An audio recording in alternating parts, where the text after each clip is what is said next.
जय हिंद मित्रांनो. स्वागत करतोय तुम्हा सगळ्यांचं माझ्या विदर्भ स्टडी या यूट्यूब चॅनलवरती. आजच्या व्हिडिओमध्ये आपण जी के आणि मराठी ग्रामरवरचे महत्त्वाचे प्रश्न बघत आहोत, जे वारंवार एक्झाममध्ये विचारलेले आहे आणि येणारी पोलीस भरती तसेच उच्च न्यायालय जे लिपिक आणि शिपाई भरतीसाठी खूप महत्त्वपूर्ण ठरणार आहे. तर व्हिडिओ शेवटपर्यंत बघा आणि चॅनलवर कुणी नवीन असेल तर चॅनलला सबस्क्राईब करा, सोबतच बेल आयकनचं बटन प्रेस करा. तर बघा, सुरुवात करूया. पहिला प्रश्न, दक्षिण आशियामध्ये पुढीलपैकी कोणता देश मोडत नाही? बघा, तर आपला भारत देश हा एशिया खंडामध्ये आहे. दक्षिण एशियामध्ये भारत देश आहे. तर खालीलपैकी कोणता देश दक्षिण एशियामध्ये मोडत नाही हा प्रश्न विचारलेला आहे. तर ऑप्शन आहे श्रीलंका, त्याच्यानंतर नेपाळ, नंतर आहे मंगोलिया आणि नंतर आहे भारत. तर कोणता देश दक्षिण एशियामध्ये मोडत नाही? तर आपलं बरोबर उत्तर आहे ऑप्शन नंबर सी, मंगोलिया. नंतरचा प्रश्न आहे, सोशल सर्व्हिस लीगची स्थापना पुढीलपैकी कोणी केली? तर सोशल सर्व्हिस लीगची स्थापना केली ना. म. जोशी यांनी. नंतरचा प्रश्न बघा, मीनाबंकम आंतरराष्ट्रीय विमानतळ कुठे आहे? तर ते आहे चेन्नईमध्ये. ऑप्शन नंबर अ.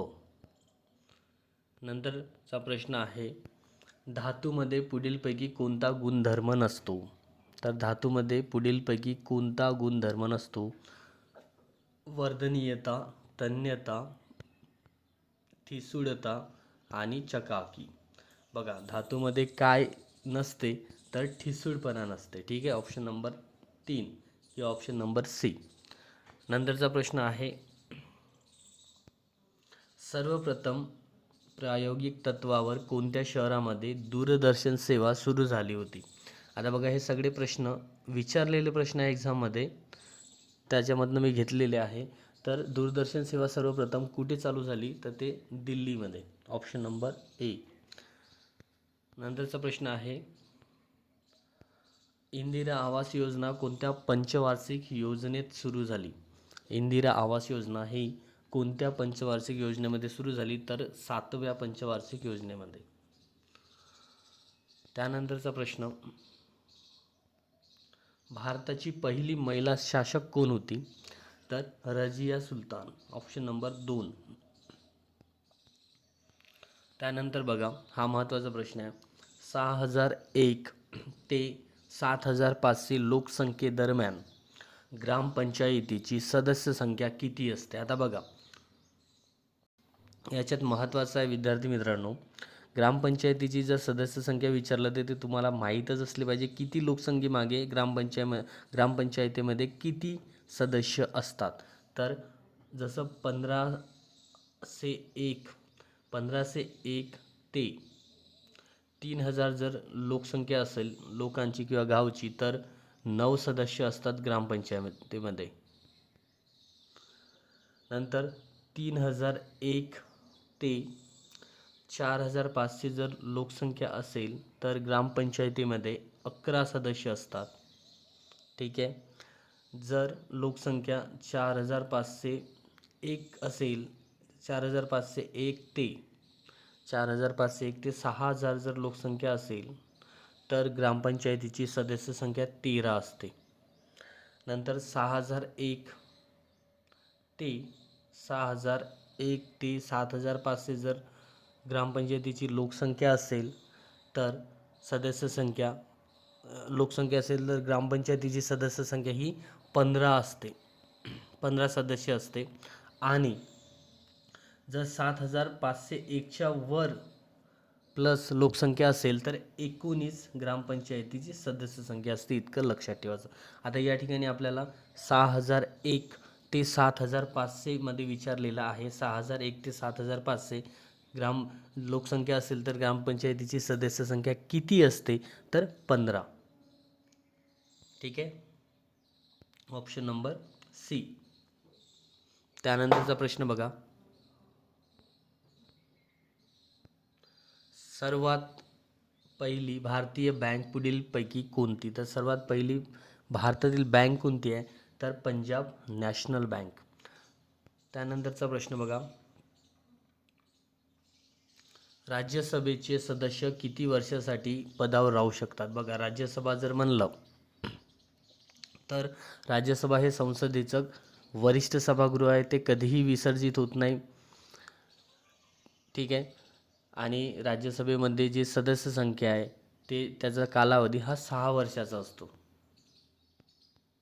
तर ऑप्शन नंबर किती आहे? डी आपलं उत्तर आहे. त्यानंतर बघा, आसाम रायफलचे मुख्यालय रिकामी जागा येते आहे, तर शिलाँगमध्ये आहे. त्यानंतरचा प्रश्न आहे, नंतर आहे बघा, खानापूरचे पठार रिकामी जागा जिल्ह्यामध्ये आहे. हा महत्त्वाचा प्रश्न आहे. तर खानापूरचे पठार कोणत्या जिल्ह्यामध्ये येते? तर ते येते सांगलीमध्ये.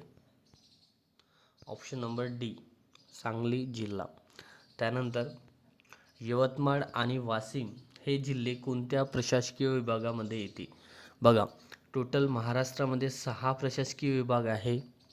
तर यवतमाळ आणि वाशिम हे कोणत्या प्रशासकीय विभागामध्ये येतात? तर ते येतात अमरावती प्रशासकीय विभाग. ठीक आहे. नंतर 1907च्या काँग्रेसच्या सुरत अधिवेशनाचे अध्यक्ष कोण होते? भारतीय राष्ट्रीय काँग्रेसचे जे अधिवेशन झाले होते 1907, त्याच्यामध्ये सुरत अधिवेशनामध्ये फूट पडली होती. जहालमतवादी नेते आणि मवादी नेते यांच्यामध्ये फूट पडली होती, तेव्हा अध्यक्ष कोण होते भारतीय राष्ट्रीय काँग्रेसचे हे विचारलेलं आहे. तर रासबिहारी बोस. ऑप्शन नंबर बी. त्यानंतरचा प्रश्न आहे, नंदादेवी सीकर रिकामी जागा आहे कुठे आहे? तर नंदादेवी सीकर हे कुमाऊ हिमालयामध्ये आहे. कुमाऊ हिमालय. त्यानंतरचा प्रश्न आहे, छत्रपती शिवाजी महाराजांच्या अष्टप्रधान मंडळामध्ये विदेश मंत्री म्हणून रिकामी जागा कार्य करत होते? तर सुमंत. ऑप्शन नंबर बी. आता बघा, मराठी ग्रामरवरचे प्रश्न बघत आहोत. मुळे, करवी, द्वारा, कडून, हाती ही कोणत्या प्रकारची शब्दयोगी अवयव आहेत? कोणत्या प्रकारची शब्दयोगी अवयव आहेत ते आपल्याला विचारलं आहे. संबंधवाचक, स्थलवाचक, करणवाचक आणि साहचर्यवाचक. तर ऑप्शन नंबर बघा 3, करणवाचक. नंतर आहे, बोलका पोपट उडून गेला अधोरेखित विशेषणाचा प्रकार ओळखायचा आहे. बोलका पोपट कोणतं विशेषण आहे? तर ते आहे धातू साधित विशेषण. Option number A. त्यानंतरचा प्रश्न आहे बघा, विद्वान या शब्दाचे स्त्रीलिंगी रूप कोणते? आता विद्वानचे स्त्रीलिंगी रूप कोणते आहे? तर विद्वानचे स्त्रीलिंगी रूप आहे विदुषी. ठीक आहे. नंतरचा प्रश्न आहे, खालीलपैकी कोणता एक सर्वनामाचा प्रकार नाही? सर्वनाम म्हणजे काय? तर नामाऐवजी वापरल्या जाणाऱ्या शब्दाला सर्वनाम म्हणतात. ठीक आहे. तो, ती, ते, मी, आम्ही, आम्हाला, त्याला, तिला हे सगळे काय? सर्वनाम आहे. नामाऐवजी वापरल्या जाणाऱ्या शब्दाला सर्वनाम असे म्हणतात. तर खालीलपैकी कोणता सर्वनामाचा प्रकार नाही? तर बघा, भाववाचक सर्वनाम, दर्शक सर्वनाम, संबंधी सर्वनाम आणि अनिश्चित सर्वनाम. दर्शक, संबंधी आणि अनिश्चित हे सर्वनामाचे प्रकार आहेत. तर भाववाचक सर्वनाम हे काय? तर हा एक नामाचा प्रकार आहे. नामाचा प्रकार आहे भाववाचक नाम. भाववाचक नाम म्हणजे काय? तर जे नाम आपण फील करू शकत नाही, त्याला आपण फक्त म्हणजे पाहू शकत नाही, त्याला आपण फक्त फील करू शकतो. जसं सौंदर्य, गरिबी, श्रीमंती, मृत्यू, शहाणपणा हे सगळे काय आहे? तर भाववाचक नाम आहे. म्हणून आपलं उत्तर काय झालं? भाववाचक सर्वनाम हे सर्वनामाचा प्रकार नाही. त्यानंतर आहे, तुझ्या घरी कोण कोण आहे अधोरेखित शब्दाची विभक्ती ओळखा. आता बघा, कोण कोण, तुझ्या घरी कोण कोण आहे कोणती विभक्ती आहे? तर सप्तमी. Option number 1. त्यानंतरचा प्रश्न बघा, भाववाचक नामाबद्दल किंवा नामाबाबत पुढीलपैकी चुकीची जोडी ओळखा. आता भाववाचक नाम मी आताच सांगितलं, तर चुकीची जोडी ओळखायची आहे. बघा, नवल, नवेली, शूर, शौर्य, गंभीर, गांभीर्य, नंतर सुंदर, सौंदर्य. तर यामध्ये कोणतं भाववाचक नाम नाही आहे, तर नवल, नवेली हे ऑप्शन होणार. ठीक आहे, नवेली हे एक विशेष नाम आहे. त्यानंतरचा प्रश्न बघा, संधी करा. मिष्टान्न, मिष्टान्नाची विग्रह, संधी विग्रह कसा होईल, तर मिष्ट प्लस अन्न म्हणजेच मिष्टान्न, ऑप्शन नंबर 1. त्यानंतरचा प्रश्न आहे, वैशालीचे अक्षर मोत्यासारखे सुंदर आहे या वाक्यातील अलंकार ओळखा. आता बघा, अलंकार खूप महत्त्वाचा आहे. तुम्हाला अलंकार परीक्षेमध्ये करून जाणं खूप गरजेचं आहे. याच्यावर एक प्रश्न 100% विचारला जातो. तर अलंकार ओळखायचा आहे. वैशालीचे अक्षर मोत्यासारखे सुंदर आहे. या ठिकाणी उपमेय हे जणू काही उपमानच आहे असं सांगितलं आहे. म्हणजे वैशालीचे अक्षर हे एक प्रकारच्या मोतीच आहे असं तिथं सांगितलेलं आहे. तर कोणता अलंकार होतो, उपमेय हे जणू उपमानच आहे किंवा उपमानासारखेच आहे असे जेव्हा मानले जाते तेव्हा कोणता अलंकार होतो, तर उपमा हा अलंकार होतो. ठीक आहे, ऑप्शन नंबर 2. त्यानंतरचा प्रश्न आहे, आम्ही पाची भावंडे पुण्यात शिकलो. अधोरेखित विशेषणाचा प्रकार ओळखायचा आहे. आम्ही पाची भावे, पाची भावे, पाची कोणतं विशेषण आहे?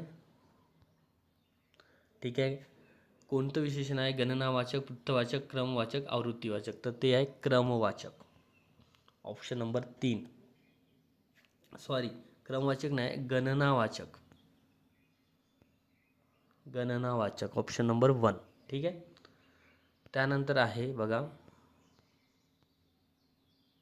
मराठीत विभक्तीचे किती प्रकार आहे? आता बघा, मराठीमध्ये विभक्तीचे किती प्रकार आहे, तर मराठीमध्ये एकूण 8 विभक्त्या आहे. कोणत्या? तर बघा, प्रथमा, प्रथमा, नंतर द्वितीया,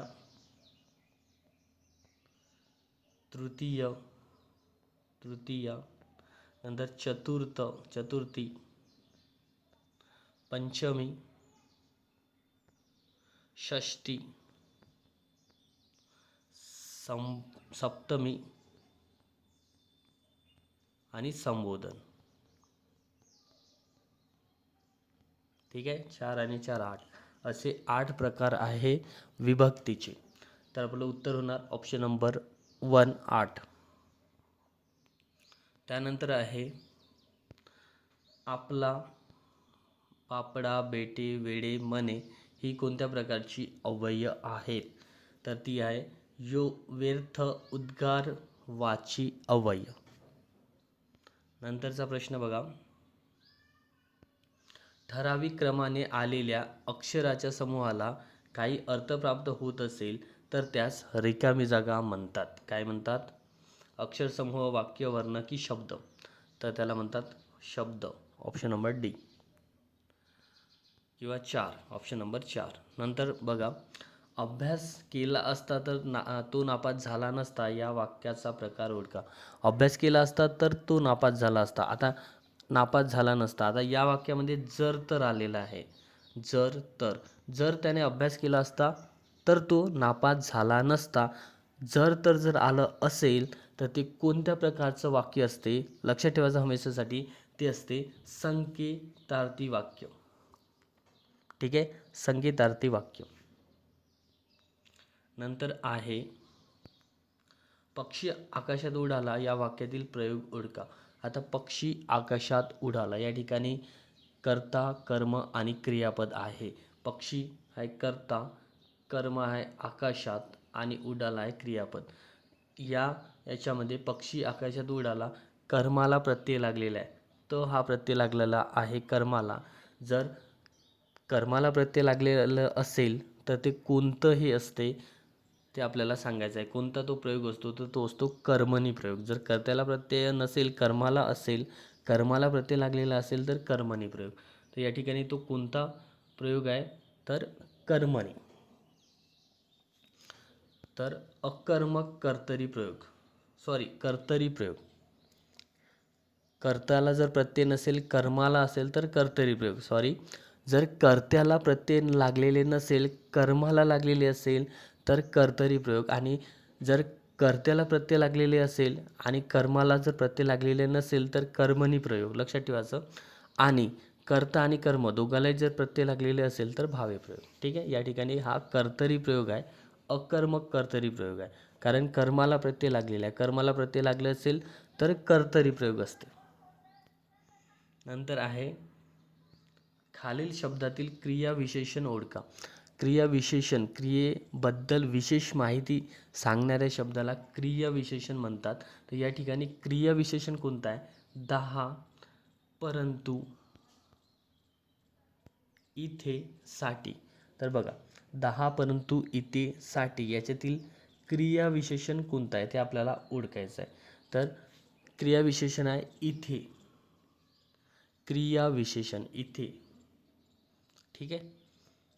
नंतर आहे शेवटचा प्रश्न आहे, भारतीय क्रिकेट संघाने विश्वचषक जिंकला या वाक्यातील विधेय कोणते? विधेय कोणते? तर कोणते आहे? जिंकला. ठीक आहे.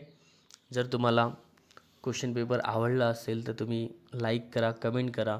भेटूया आपण नेक्स्ट सराव प्रश्नपत्रिकेमध्ये.